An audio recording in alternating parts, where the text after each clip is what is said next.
Ladies and gentlemen, welcome back to the second part of this evening's concert, and please welcome to the stage. Welcome to the performance area, Nick Hill.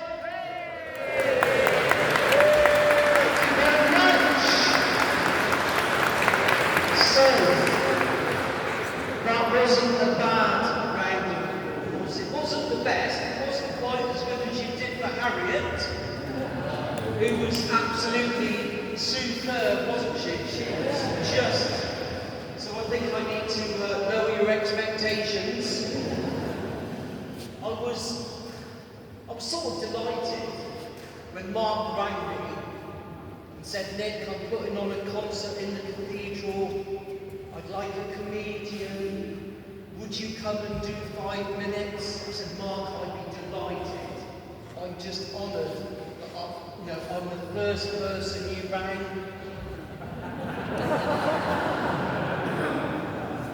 And he said, "Well, you weren't first. I did ring 15 other comedians and they all said no," which was a little bit harsh.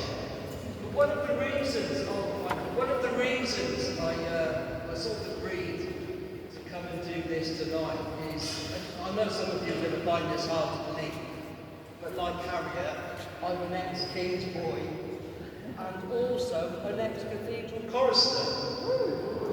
I know that my voice was never anything like Harriet. So this isn't the first time I've performed in the Cathedral. And comedy, I've got to be honest, it's not all glamorous. This is my third gig this week.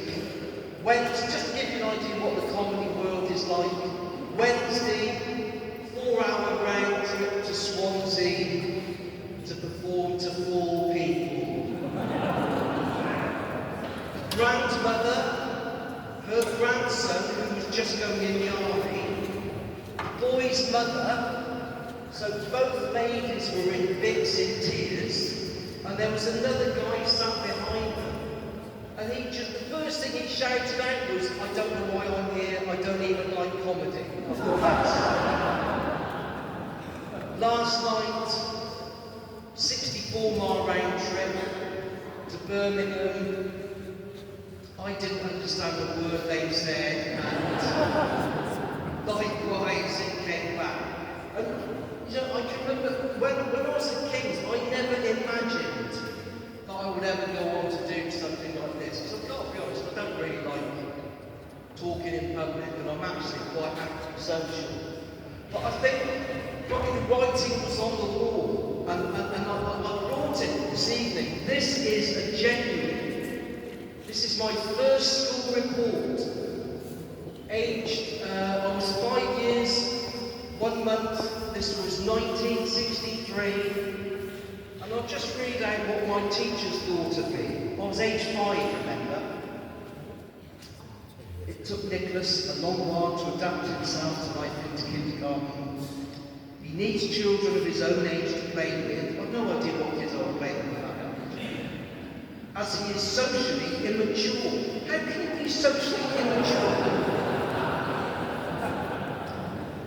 There is little progress so far towards good table manners, and plenty of practice in the holidays in the correct use of a knife and fork would benefit him greatly.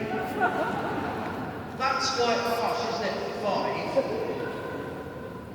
I read that out to my wife this afternoon, and she said, "Well, here we are 62 years later, and absolutely nothing has changed."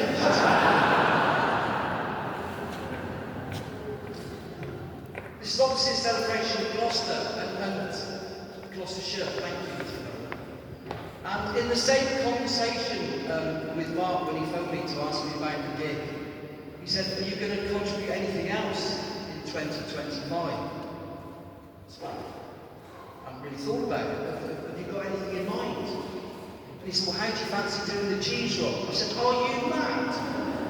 The cheese roll? Still go on, do it." So to be fair, I've been practicing. I am going to enter. I've been rolling a baby bell down my drive.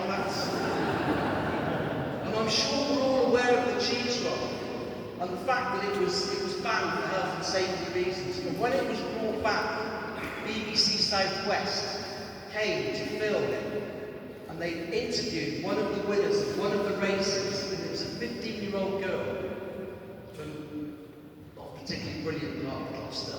And they interviewed her and they said, Kylie, you've entered the race and you've won. What would you like to say? And Kylie said, well, I did enter the race and I did win, and I'm very surprised. And they said, why are you surprised, Kylie?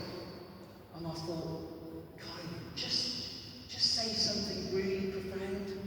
Say something that people are going to remember, is going to put you on the map, put Gloucester on the map. And what I wanted to come out of Kylie's mouth was something like, wow, look at me. I left school when I was 13. No qualifications. My teachers wrote me off, my friends wrote me off, my family wrote me off. And I thought, this is your chance to shine. And I trained really hard.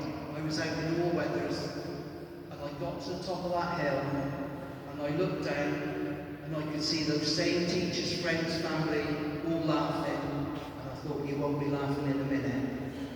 But when that cheese was let go, all I could think of was getting to the bottom of that hill first. And I risked life and limb. I could have broke my neck. I didn't think about that. I just threw myself off. I chased after it, and I won. And at that moment, I thought, yes, I've arrived. That's what I wanted her to say. What came out of Kylie's mouth to the question, why were you surprised, was simply this: I don't even like cheese.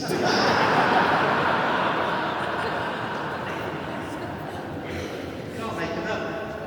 So I retired in 2023, and I was going to say if we've got any other retired people in here, but obviously we have.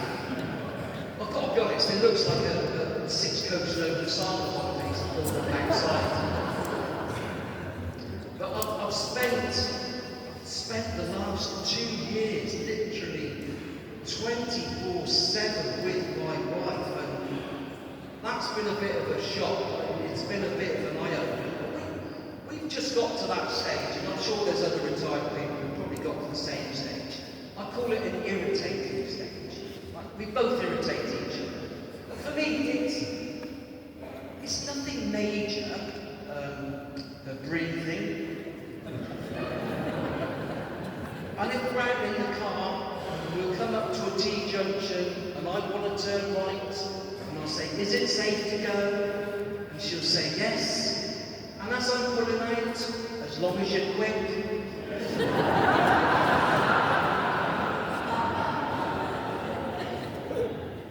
Been a voyage of discovery. It's been a 2-year voyage of discovery.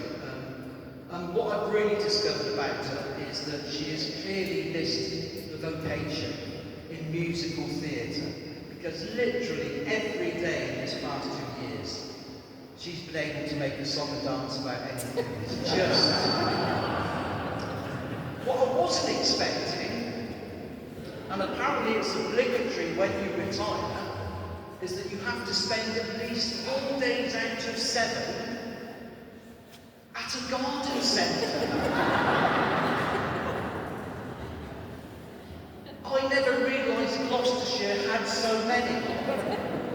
We've got our favourite.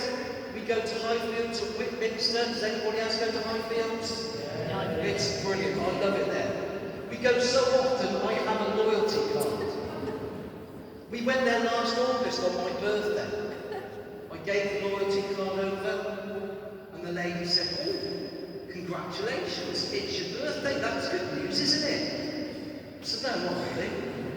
She said, what do you mean? I said, well, I'm 66, the average life expectancy for a male in the UK currently stands at 81, so I've got 15 years of death. Oh no, it's not good news. And she said, well, it is, because now you qualify for one of our senior citizens discount cards. And I'm thinking, just shoot me now, is this? I took the card, and I said, is there any real benefit for me having this? She said, well, you get 40% off a roast lunch. And I'm walking back, and I'm looking at the card, and she was right. You do get 40% off a roast lunch at Highfields. Every Monday, served between 9:15 and 11:20. 8:20 a.m. And I thought, who the hell eats a roast lunch every Monday between 9:15 and 11:20? Well, since last August. I wasn't sure how tonight was going to go. I've got to be honest, because I think this is the first time comedy's ever been. I was going to say the first time comedy's ever been done in the Cathedral, but unfortunately, last week, Milton Jones, as part of the Leicester Comedy Festival, did a gig in Leicester Cathedral. So I think we've come second, and it's brilliant. And you know, for me, thanks ever so much for coming out to support this. And I think before we go on, we just give a massive round of applause to Mark, to our fantastic MC Faye, and to Mari, and for everyone else who's put this evening on. Just a bit of hands for them.